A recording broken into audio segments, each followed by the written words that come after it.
van a terminar cerrando. Y luego está completamente desordenada, obstruida por todos lados y el tráfico en varias ocasiones, no me va a dejar mentir Tito, problema, pero tampoco es así como que para tanto, ¿no?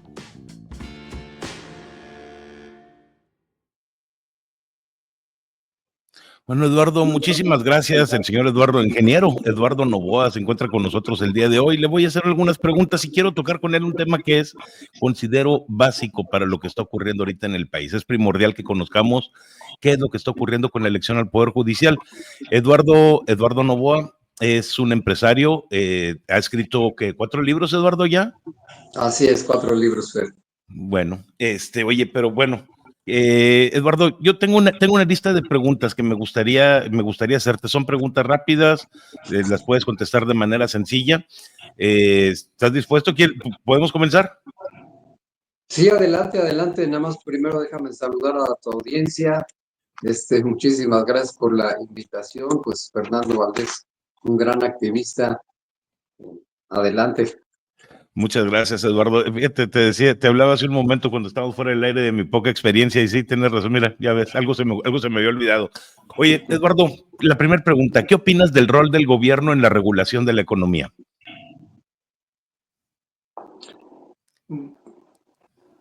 Fíjate que tanto Marc como Milei han estado promoviendo la poca regulación que debe tener un gobierno en la economía para dejar a la libre empresa.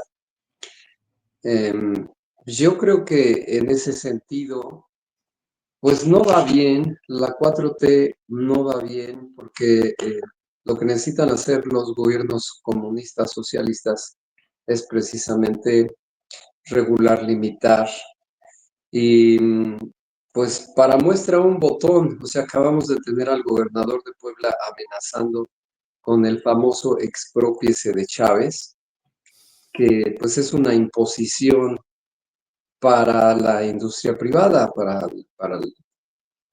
para la libertad, independientemente de que sí puede haber una causa detrás loable, ¿no? Como decir, bueno, es que si ustedes pagaron por esos terrenos 4 pesos el metro hace 25 años y hoy lo venden en 14,000 pesos el metro, eh, sí hay una justificación ahí. O sea, por eso es que la pregunta que haces, Fer, no es tan fácil, porque la izquierda, el comunismo y el socialismo siempre tienen una base lógica y buena para la humanidad. El problema es que en el camino se corrompen y lo único que acaban haciendo es que los comunistas se vuelven más ricos que los anteriores capitalistas a quienes criticaban.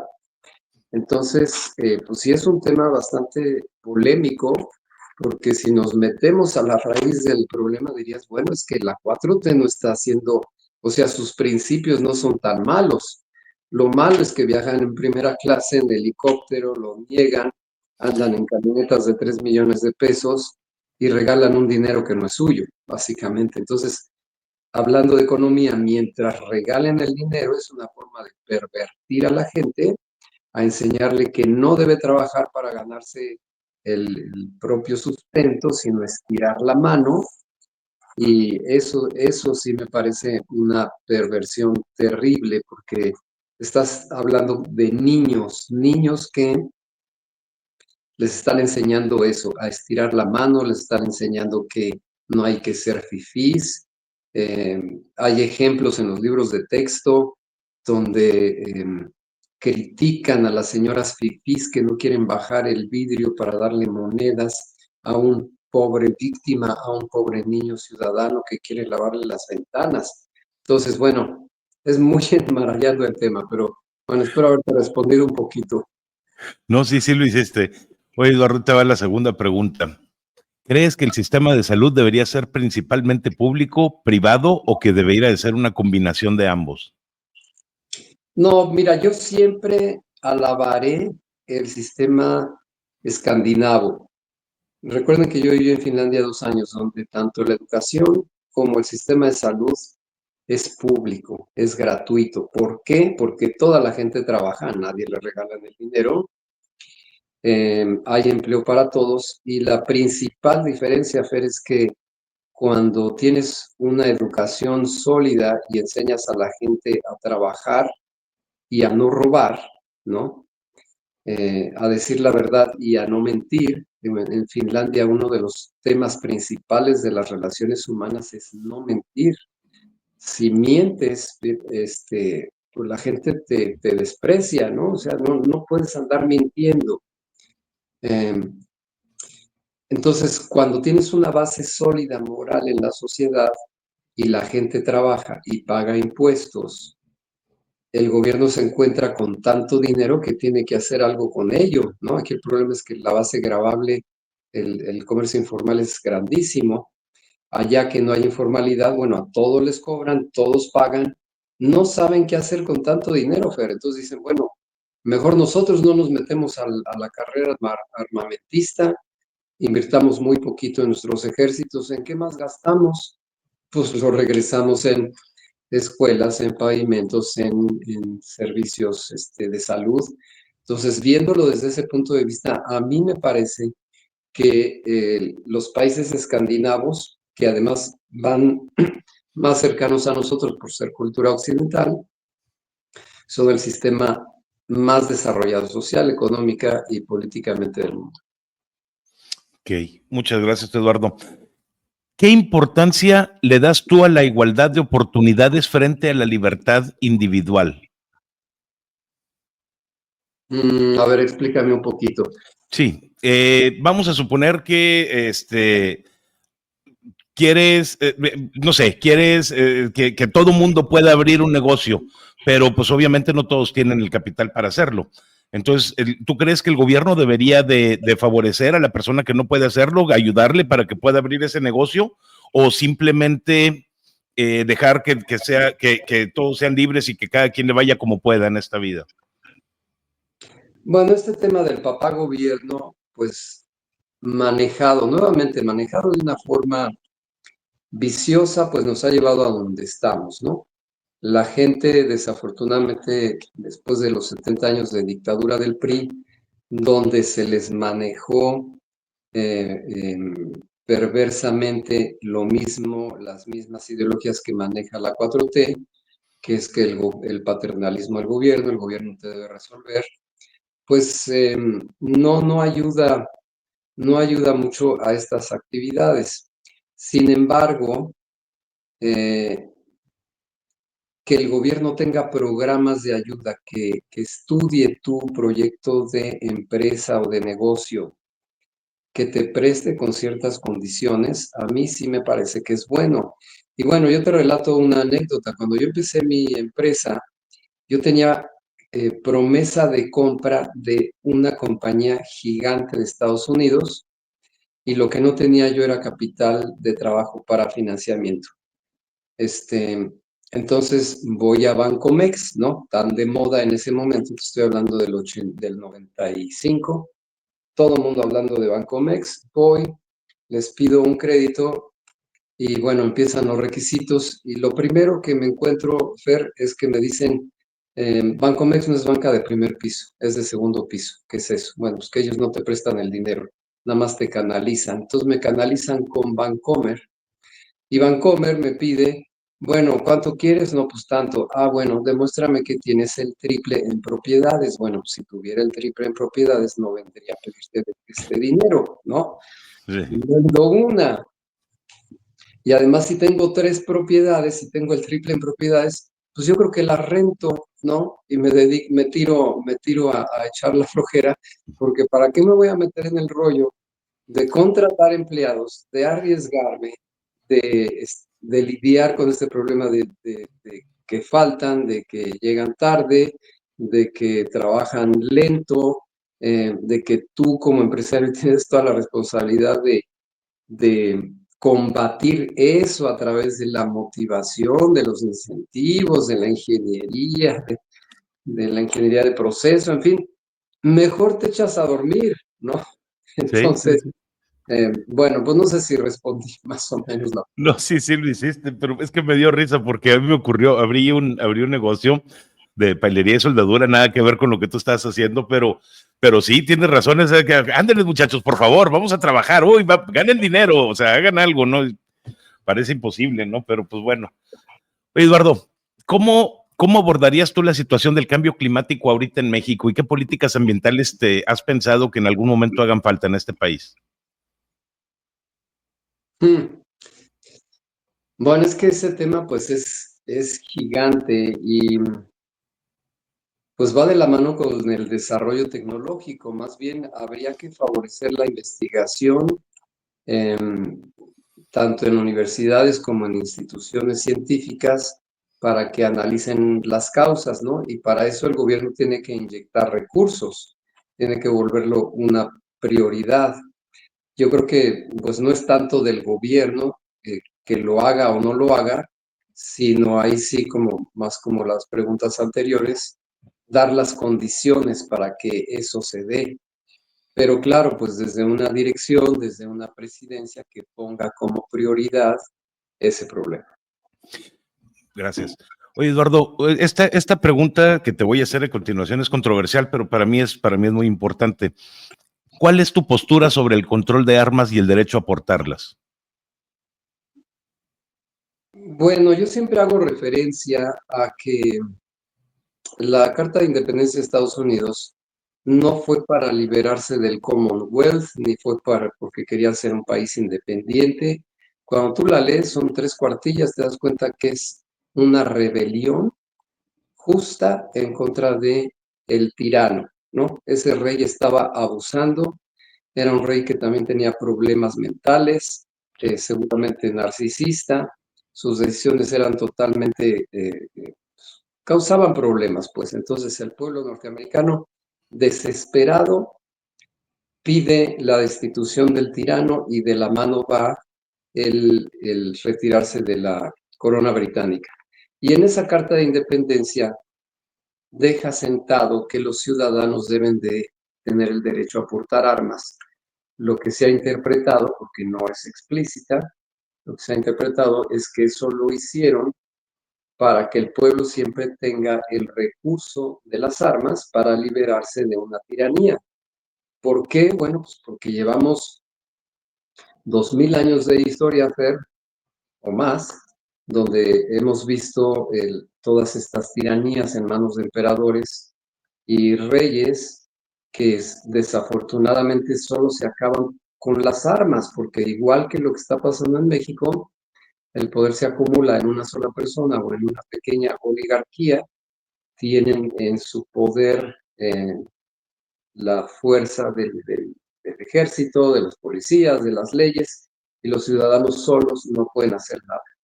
Entonces, visto desde la óptica norteamericana, que no han querido, o sea, ¿cuántas críticas no les han hecho porque ha conducido a pues todo este uso perverso y asesinos seriales, etcétera, ¿no? ¿Cuántas críticas no le han hecho a los norteamericanos para que quiten esa ley y no la quitan? Y ahora ellos se están enfrentando a un pequeño problema, que es que tienen su propio dictador y la gente sí tiene armas. Ahora, pues ya las cosas ya cambiaron y ya las cosas no se resuelven con fusil, ¿no? La diferencia de armamento entre el gobierno y los ejércitos a la arma que tú puedas tener abajo de la almohada, pues tampoco ya son equiparables. En un país como México, yo creo que primero tendrías que educar, primero tendrías que resolver eh, eh, el tema de los valores universales, de que la gente está perdida, o sea, no hay valores en una gran cantidad de la población, de tal forma que la vida no vale nada, seguimos acarreando ese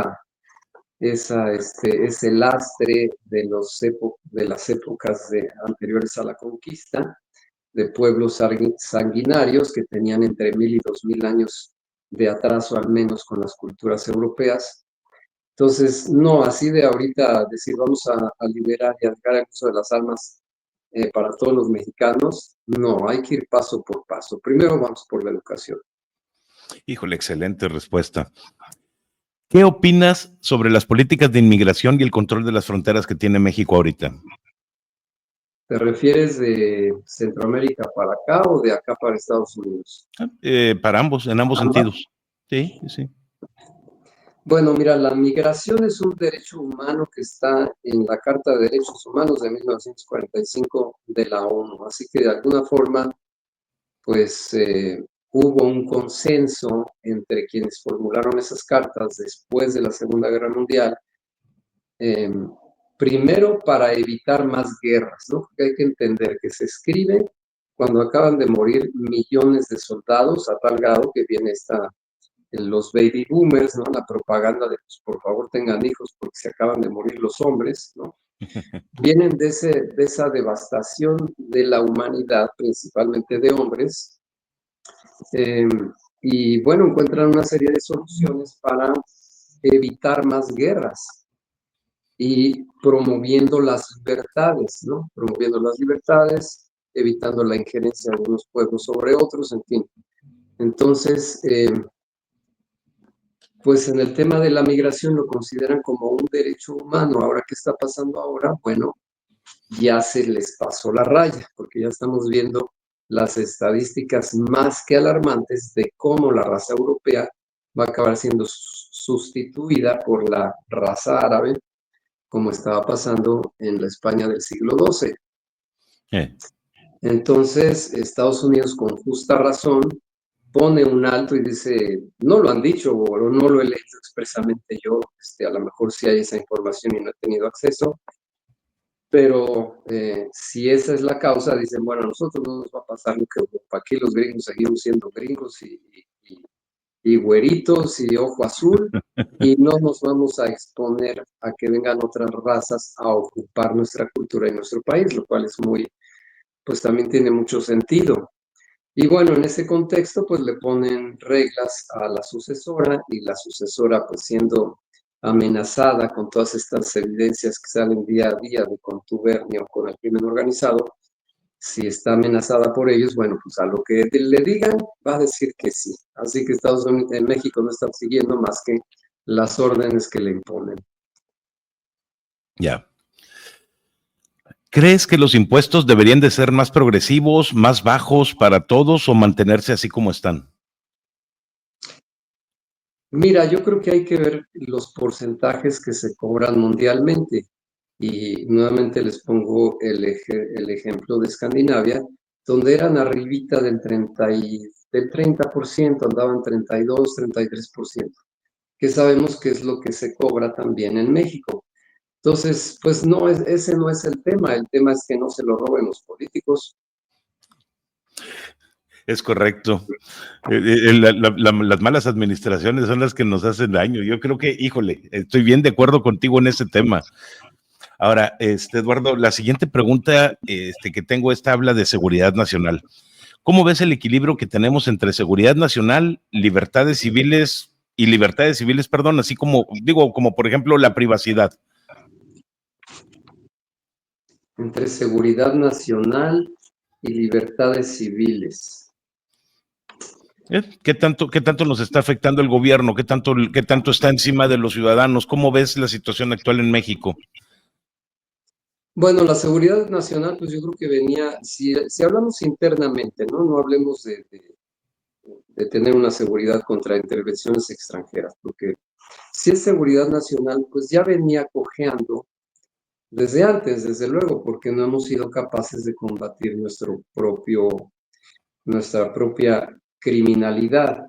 Y esto viene, pues, nuevamente a raíz de esta perniciosa Televisa que decía la televisión es para pendejos, cuando la televisión era, bueno, sigue siendo ahora, pero ya en forma de internet, cuando la televisión era un factor tan importante para educar a la gente, Sí. y la SEP, que teniendo esa fantástica oportunidad de transformar al país desde la educación, pues manejó una educación mediocre, con bajo presupuesto, nuevamente porque los políticos pues solamente están pensando en su yate y no en el bien del país. Entonces, bueno, ahí ha estado flaqueando pues la seguridad nacional y ahora si queremos aumentar la seguridad, o sea, si a lo que te refieres es a la militarización y a la Guardia Nacional en las calles, pues esa no es la solución. Siempre casi todas las soluciones van a apuntar hacia la educación. Resolviendo el problema de la educación, cada una de las que siguen, como piezas de dominó, van cayendo. Entonces, no, pues si vamos a quitar libertades civiles para imponer una Guardia Nacional o un régimen militar, pues nos están llevando hacia Venezuela y Cuba. Híjole, pues sí, la verdad es que sí. ¿Apoyas, Eduardo, un enfoque más globalista o más nacionalista en las relaciones internacionales del país?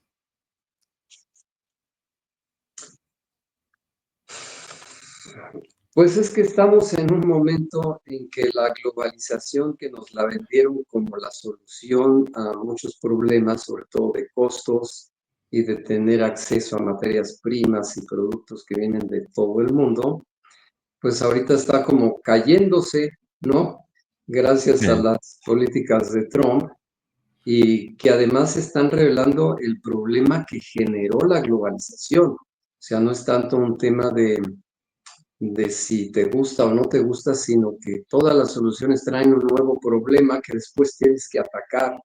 Entonces, la solución que trajo la globalización, con esto que te digo, pues ya trajo el problema que convirtieron a China en la potencia número uno tecnológica y económica, cuando ellos querían mantenerse así.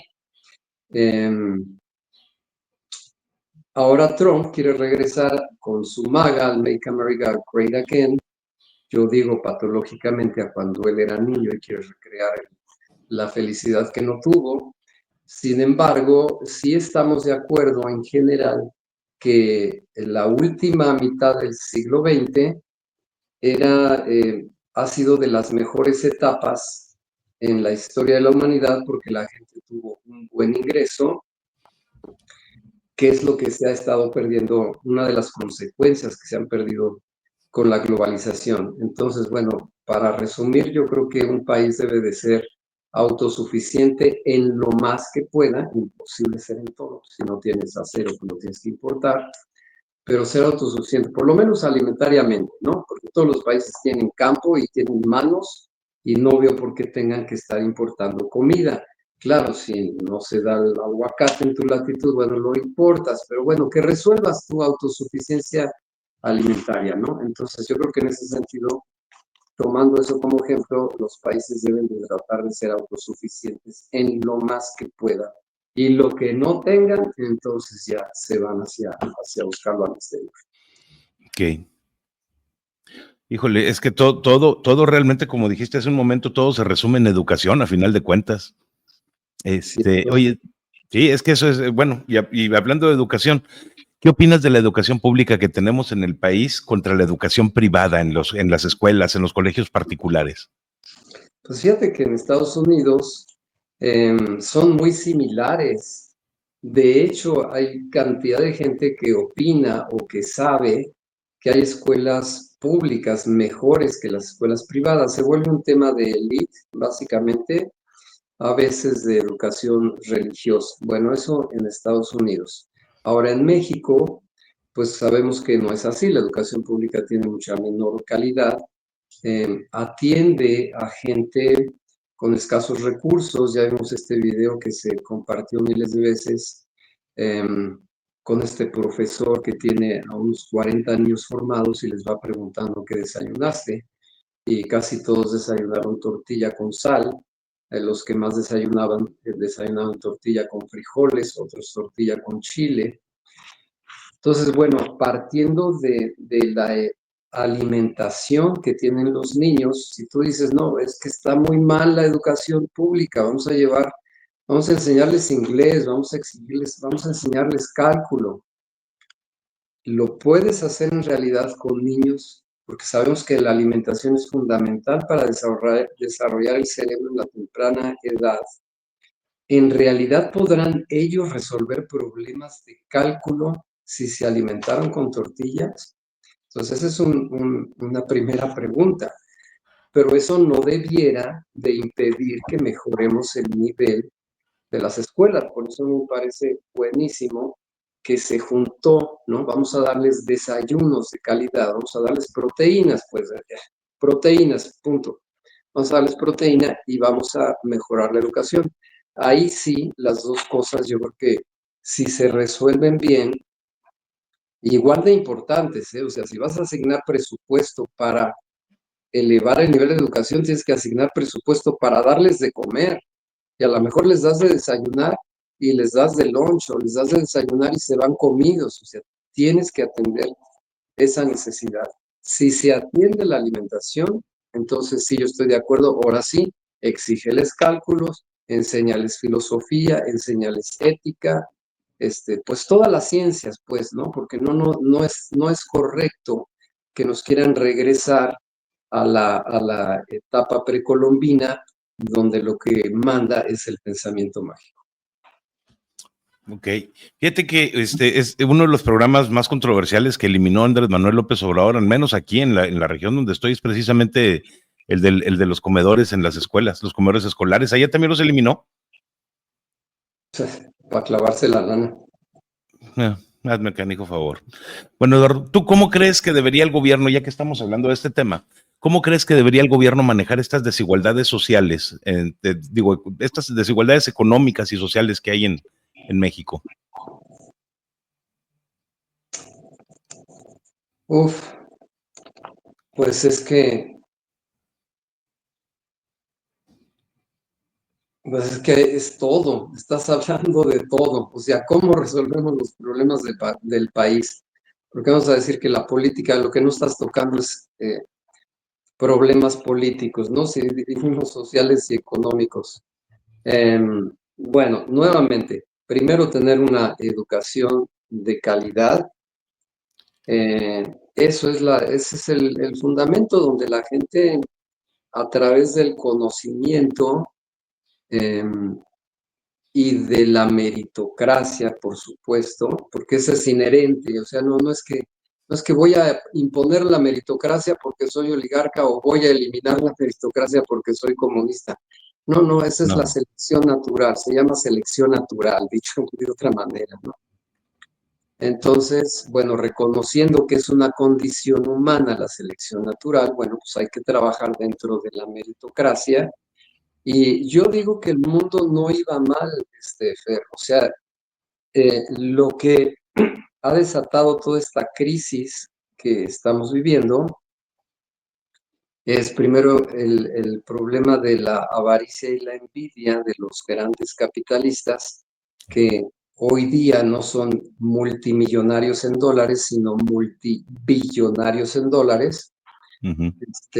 Eso es lo que está desatando todo este desorden económico, porque para llegar a ser multibillonarios lo que han hecho es reducir los sueldos de las sociedades, de los países. Ya tenemos a norteamericanos buscando el segundo empleo, o sea, trabajan en la mañana todo el día, no les alcanza, trabajan los dos, y te doy el testimonio de gente con la que yo he hablado, trabajan los dos, no les alcanza y los dos se meten a trabajar a Home Depot de medio tiempo.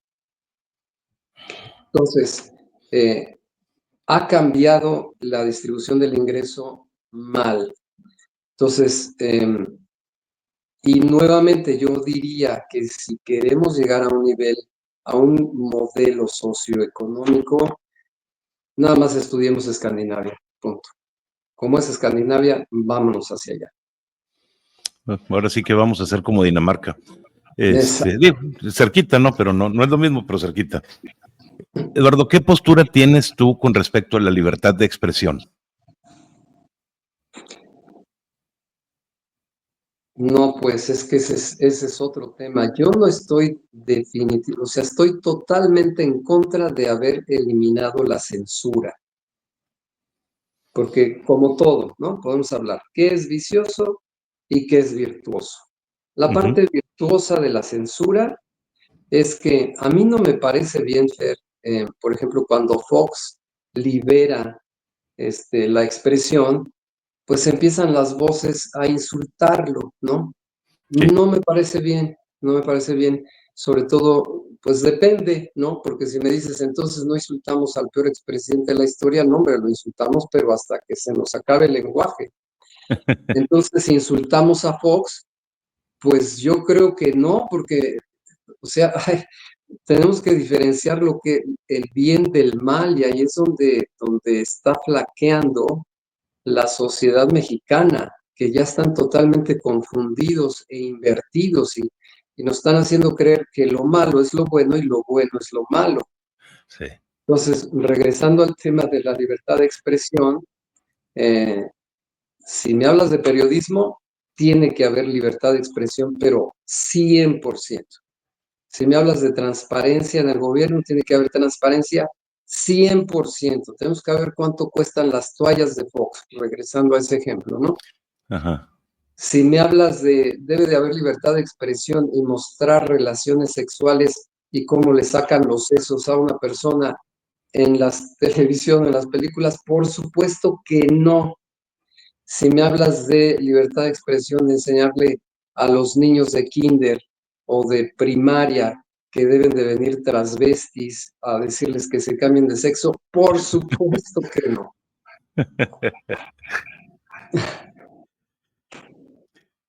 Ya no sé si contestarte, digo, ya no sé si seguir con la entrevista o de plano quedarme pensando en lo retorcida que tienes la cabeza con los ejemplos que pusiste, pero no te apures, Eduardo, entiendo que son ejemplos.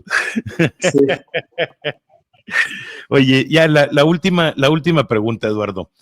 ¿Cómo definirías el papel del gobierno en la promoción de valores culturales o sociales en el país?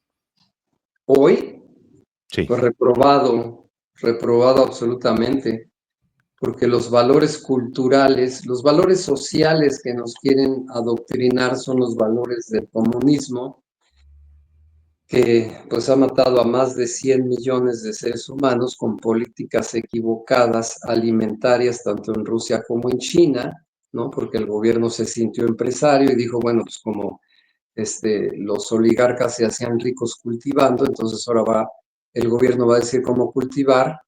Solución, asesinaron a la gente muerta de hambre. Entonces, todos los valores asociados al comunismo y al socialismo, que en teoría, ¿no? Más o menos, porque también, si lees a Marx o lees el manifiesto comunista, hay una parte que dices, sí, ok, sí, debe haber igualdad, sí, no está mal que todos hubiéramos tenido una parcela hace ciento y tantos de años, hoy no. Entonces, bueno, hay cosas que no puedes criticar, pero cuando tú empiezas a leer entre líneas y a sentir el resentimiento social de Marx, que dicen que nunca produjo dinero, sino que fue Sí. mantenido, y desde esa escasez critica al mundo, y creó desafortunadamente una teoría social y económica que sigue vigente, la siguen tomando estos comunistas importados de Venezuela.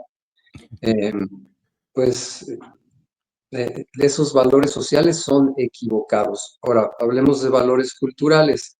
Bueno, yo creo que la humanidad es tan rica, con tanta historia cultural, que tanto debemos aprender de las culturas orientales, de China, Japón, la India, como de las culturas occidentales, que llamamos las culturas europeas, como de las culturas precolombinas, todas tienen su desarrollo y sus cosas virtuosas. Esta tendencia de llamar a la educación con la que fuimos educada tú y yo y la audiencia, educación colonialista, imperialista, europea, colonizadora, o conquistadora, bueno, pues es un error garrafal, porque que por eso le vamos a dar la espalda a la música clásica, por favor, ¿no? O No, sea, no, no. sí, ¿no? ¿No? Entonces, y vamos a venerar los corridos o el punchis punchis, pues tampoco, ¿no? O sea, abrámonos hacia la cultura, hacia lo que enaltece el alma, que finalmente pues la cultura es como la sublimación del alma. ¿Y cómo vamos a llegar al alma cómo vamos a llegar a la inteligencia espiritual si no desarrollamos primero inteligencia intelectual y después la emocional. Entonces, bueno, no, la cultura siempre tenemos que estar abiertos, estudiar y venerar las mayores expresiones culturales de cualquier parte del mundo, sean de los aztecas o sean de los japoneses. Fíjate que ahí yo creo que Claudia Sheinbaum estaría contigo de acuerdo, a pesar de que en su discurso dice a cada rato de que no, que la gentrificación y que los extranjeros son malos, y Andrés Manuel López Obrador lo decía a cada rato, pues ahora que hicieron la ceremonia esta del aniversario de la muerte de Cuauhtémoc, ya ves que hasta cantaron ópera, ¿no? Sí, sí, O cantaron. sea, digo, chinelas, dices una cosa y haces otra, pero bueno. Oye, Eduardo, pues muchísimas gracias por tu respuesta a estas preguntas. Ahora sí me gustaría pasar al tema que realmente es la razón por la que te pedí que me dieras esta entrevista.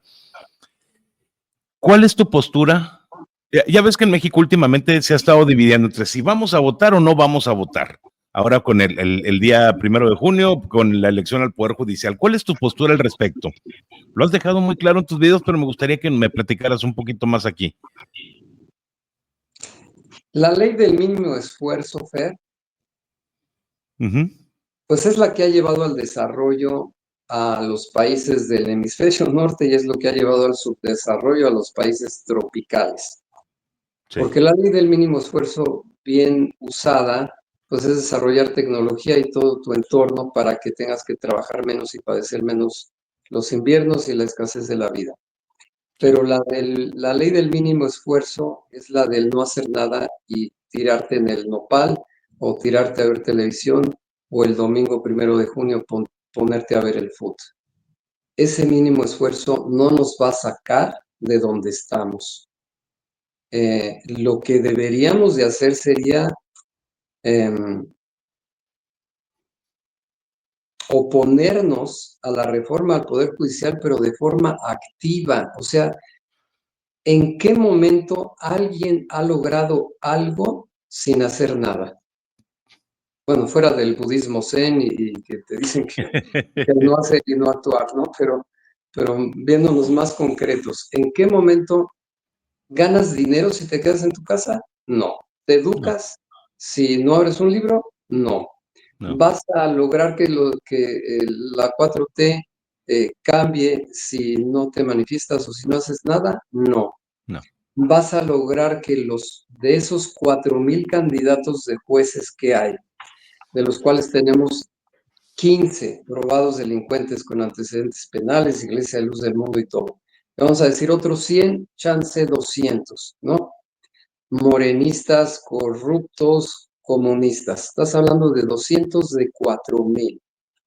¿Qué vas a hacer con los otros 3,800 de los que va a haber buenos y más, bueno, buenos, digamos, con buenas intenciones, pero más educados, menos educados, más capaces, menos capaces? ¿Qué vas a hacer con esos 3,800?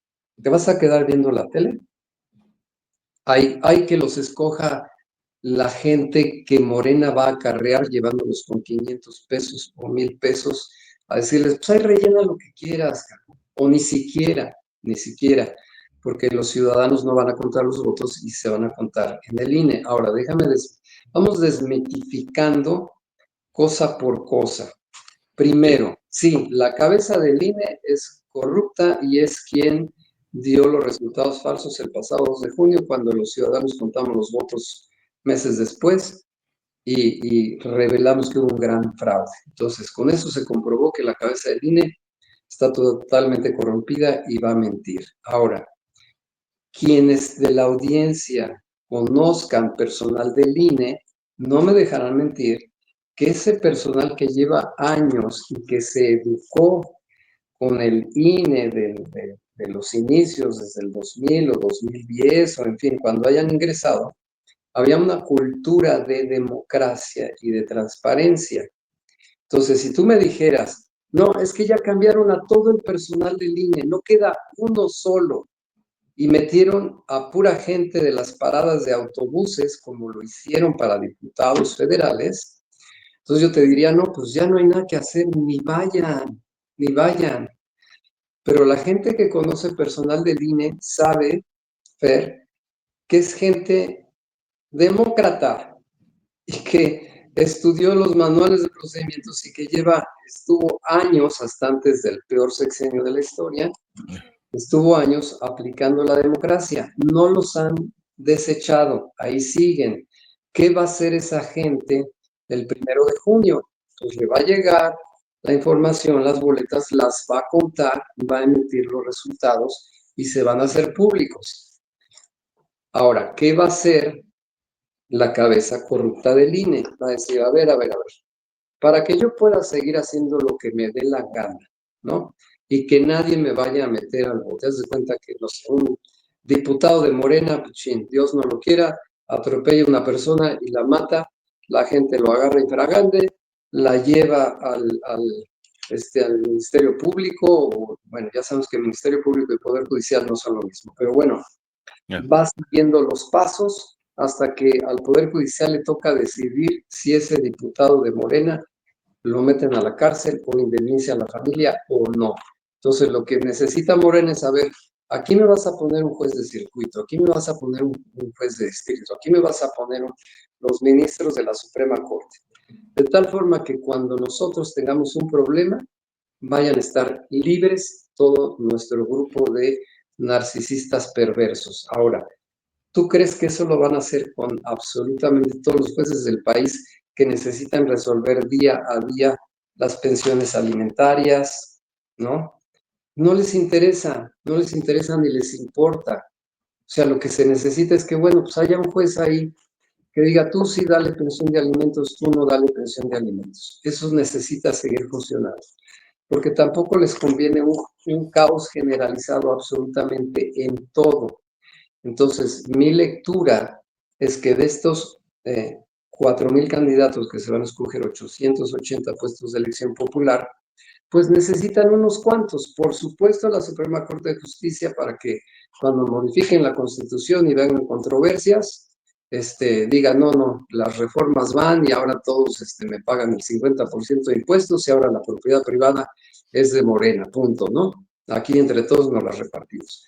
Para eso necesitan estos puestos clave, pero el resto de los puestos les da igual y ahí es donde regresamos a que hay 3,800 candidatos de puestos a elección popular que o los elegimos nosotros informándonos o van a mandar unos acarreados a elegir de Tim Marinero Pingüe.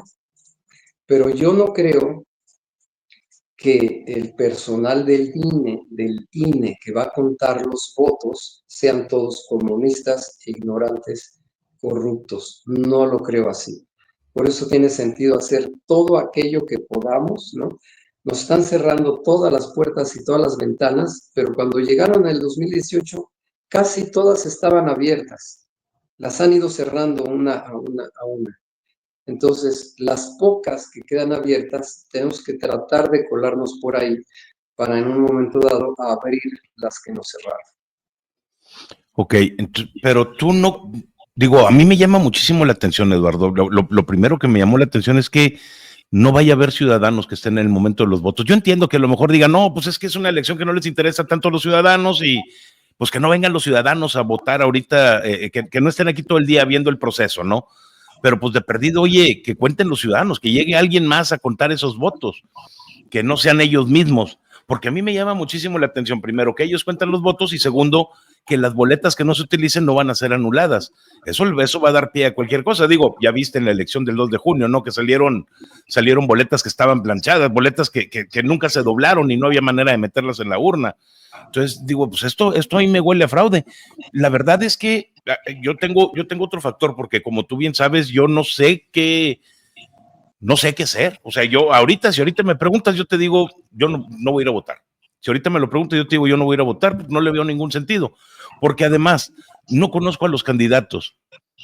Para conocerlos se tienen que estar haciendo promoción en redes sociales y pues bueno, mi participación en redes sociales es cuando yo estoy subiendo un video, no para estarlos viendo. Tercero, los señores pues no pueden gastar más que no sé qué tanto dinero, pues no van a venir a dejarme un volante aquí enfrente, ¿no? Entonces no los conozco. Después de eso, no sé cómo evaluarlos porque pues el sistema judicial para mí es algo que tengo que llevar el apoyo de un abogado cada vez que estoy ahí. Entonces yo la verdad, digo, me suena muy lógico todo lo que estás diciendo, pero pues, no sé, tengo muchísimas dudas. Déjame no responder directamente lo que estás preguntando, Fer, déjame responderlo indirectamente. Voy a empezar a entrevistar a jueces, además de que ya se están entrevistando en las redes, y lo que están demostrando primero es que hay jueces en funciones que quieren seguir. Luego hay gente con vocación, ¿no? Que era su ilusión entrar al Poder Judicial y que ahora que se da esta terrible reforma al Poder Judicial, ellos dicen, bueno, pues qué padre, pues es una manera de entrar a lo que era mi ilusión, ¿no? Impartir justicia, ayudar a la sociedad. Entonces, esa gente está haciendo campaña, o sea, no nos podemos guiar, no podemos caer en el prejuicio de que por el juez del chicharrón o la ministra del pueblo están haciendo esta campaña, decir, así son los 4,000, 4,000, 4,000, o sea, imagínate 4,000 personas en la calle. No puedes juzgar a 4,000 por 2 o por 15 o por 30. Tienes que estudiar a los 4,000. Ahora esa gente, primero, los que son jueces en funciones o que son propuestos por el Poder Judicial, bueno, es gente que primero es su ilusión de vida, como la puede ser de cualquiera que me está oyendo, el arquitecto, el ingeniero, el doctor, es su ilusión de vivir, de pertenecer a la sociedad, de integrarse a la sociedad. Segundo, dependen sus familias de eso. Entonces, yo creo que así meterlos es como si dijéramos, no, pues es que ya hay médicos cubanos, ¿no? Entonces, como ya llegaron los médicos cubanos, ya no vayas a ningún doctor, ya no les pagues, no les pagues. Vete a Estados Unidos, vete a donde sea, pero no vayas con ningún médico en México. ¿Por qué? Pues porque ya llegaron los cubanos. Oye, ¿cuántos llegaron? No, pues 500. ¿Y cuántos médicos hay? No, pues 80,000 o 300,000. Entonces, por 500 vas a juzgar a los 300,000. O sea, no tiene sentido. Y por otro lado, nuevamente, el no hacer nada, el decir, no, pues es que como eso huele mal, yo no hago nada. Bueno, si no haces nada, entonces no te quejes y dobla las manos ante la dictadura y pues ya lo he dicho yo, entonces llévale las escrituras y llévale las llaves de tu casa y las llaves de tu auto, porque finalmente todos sabemos que van por eso. Entonces, digo, si es la ley del mínimo esfuerzo, pues ya llévaselos. ¿Para qué vas a ir a buscar para qué vas a intentar defenderte con un juez cuando llegue Morena o cuando llegue un invasor a tu casa y te encuentres que no puedes entrar a tu casa? ¿No? ¿No quieres ir con un juez? ¿No lo quieres votar? Entonces, de una vez, pues ve y entregarle la propiedad a Morena. Híjole, sí me dejas pensando, la verdad, me dejas pensando realmente porque no, son tantas ideas y tantos pros y tantos contras. Por el otro lado, Eduardo, el ir a votar, el que vayamos a votar, incluso la persona que vaya y anule sus votos. Por cierto, estaba escuchando el otro día a alguien que decía que no, yo voy a ir y voy a romper mi boleta, eso es un delito electoral. Puedes anularla, pero no la puedes romper, ni quemar, ni destruir, ni nada. ¿Tú crees, no crees que el hecho de salir a votar, el hecho de participar en esta elección sería como avalar una reforma que a todas luces es ilegal, que de hecho es ilegal, se debió haber detenido por todos los amparos que hubo? No, pues claro que estamos de acuerdo en que es ilegal, que no tiene razón de ser, que deben ser elegidos por meritocracia y deben de cruzar su carrera judicial, ¿no? Pero pues ya nos cambiaron las reglas del juego, Fer, o sea, ya el mundo cambió, ¿no? ¿Qué vamos a hacer? No lo podemos cambiar, ¿no? No podemos cambiar las reglas porque ya las cambiaron, ya las impusieron. Es como dónde quedó mi queso, ¿no? Me robaron el queso o este libro. Pues tienes que adaptarte. Entonces, claro que no estamos de acuerdo con la reforma, pero pues ya que está el problema, es como si dices, no, pues yo no estoy de acuerdo con que llegó Morena y con que nos están imponiendo el comunismo. Entonces no voy a hacer nada o me voy a ir del país. Bueno, pues ese es un camino. Claudicar siempre es un camino. Luchar por tratar de oponerte a esas imposiciones es otro camino. ¿Cuál vas a escoger? Pero para mí, definitivamente, yo no creo que el no hacer nada sea hacer algo. No haces nada, no haces nada. Entonces, pues no vais a trabajar, no vais a trabajar. Ok.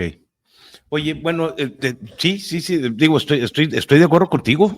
Híjole, es que estoy de acuerdo contigo, pero aún así, no sé. Sin embargo, Eduardo, hemos escuchado que hay grupos que están organizando una marcha ese día. ¿Tú has escuchado algo de eso para el día, qué es, 1 de junio? Sí, pues todo apunta a eso, a que va a haber una gran marcha, perdón, cargué el perrito. Va a haber una marcha. Pues es que, ¿de qué maneras nos podemos oponer a esta reforma judicial que no tiene razón de ser? Pues hay muchas. Entonces, esa también es otra. Bueno, pues se va a invitar a la gente a que demuestre su inconformidad.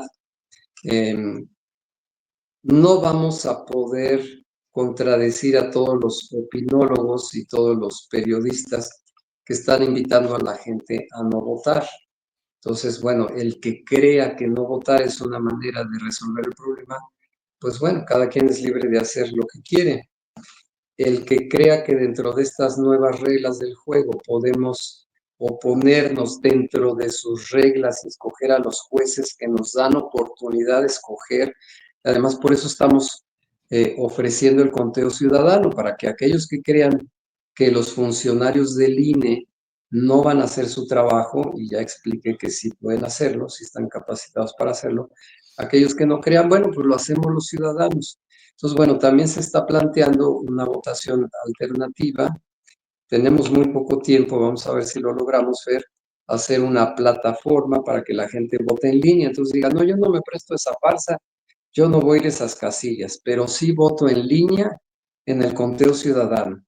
Y aunque votemos, aunque Morena acarree a sus 14 millones probados, que son los que votaron en la revocación, vamos a decir que ese es su voto duro, y los vuelven a sacar, los vuelven a acarrear, les dan sus 500 pesos, su frutzi y su torta de dudoso origen, ¿no?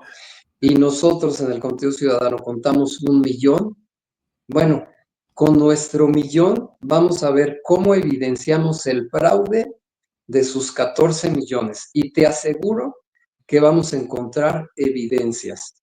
Esas evidencias las metemos a la Procuraduría Federal de la República, y si no nos hacen caso se llevan a instancias internacionales. ¿Sirve las instancias internacionales? Bueno, pues acabamos de ver la semana pasada la declaración en contra de la declaración por parte del comisionado de la ONU en contra de las desapariciones forzadas, y por eso tenemos a estos personajes de la 4T desgañitándose en el micrófono pidiendo la destitución de la ONU prácticamente, ¿no? Entonces, Ajá. ¿sirve? Claro que sirve. ¿Es un recurso? Sí. ¿Es lento? Sí. ¿Hay coerción? Puede haber. ¿De qué depende? De que Estados Unidos le convenga o no le convenga. ¿Le conviene que México, su aliado del Tratado de Libre Comercio, sea un país comunista? No le conviene. Ok, entonces, como opciones de resistencia, como opciones para decir, para que la ciudadanía pueda decir que está en desacuerdo con lo que está ocurriendo, tenemos la marcha que se está organizando para ese día 1, que creo que están citando ahí en la Ciudad de México, pero también en otras ciudades del país, no sé en cuáles todavía, pero, y luego tenemos esto que están haciendo ustedes, un INE, ¿cómo le llamaste? ¿Un INE paralelo? Pues un INE ciudadano, que ha sido la iniciativa que hemos estado manejando con Ayo, convertir el conteo ciudadano en un INE ciudadano. No creo que hagamos una elección espejo o una elección paralela, porque no tenemos las posibilidades con el poquito tiempo que tenemos. Pero en la medida de nuestras posibilidades, vamos a lograr que la gente vote en las elecciones. Ok, y esa información, ¿dónde la pudiéramos ver? ¿Siguen todavía con el sitio web de Camino Florido? Apenas la estamos desarrollando, apenas la Ok. estamos desarrollando. Sí. Bueno, no, pues Eduardo, cuando terminen eso, por favor avísame para ver con qué les ayudo. Sabes que Claro que tienes sí. todo mi apoyo en ese aspecto. Oye, Eduardo, pues bueno, muchísimas gracias. Ya son casi 55 minutos. Yo no tengo ni una sola pregunta. Por favor, a todos aquellos que nos estén viendo, sigan a Eduardo Novoa en YouTube. Su canal es @Eduardo Novoa, todo junto en minúsculas 4624. Por favor, es un excelente canal, se lo recomiendo bastante. Una persona sumamente inteligente, con mucho conocimiento de filosofía. Me dejaste asombrado, Eduardo, con el lenguaje que utilizas, porque tú lo utilizas de manera natural y de manera diaria, y no estoy acostumbrado a escuchar personas que lo usen. Muchísimas gracias de veras por todo lo que comentaste el día de hoy, por todas las lecciones, y te soy bien sincero, muchísimas gracias por pensar que lo primero es la educación, porque siempre debe ser educación, educación, educación. De otra manera no vamos a salir de jodidos ni México va a mejorar, la verdad.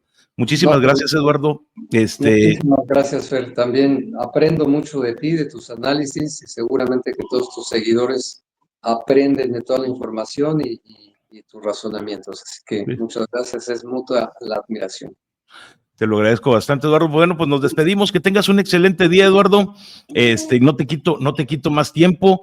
Y pues bueno, ahí te veo en tu canal a la noche, en tu transmisión. De acuerdo, de acuerdo. Muchas gracias. Me voy a Hasta atender luego. a la perrita que está llore y llore. ¿Sale? Gracias.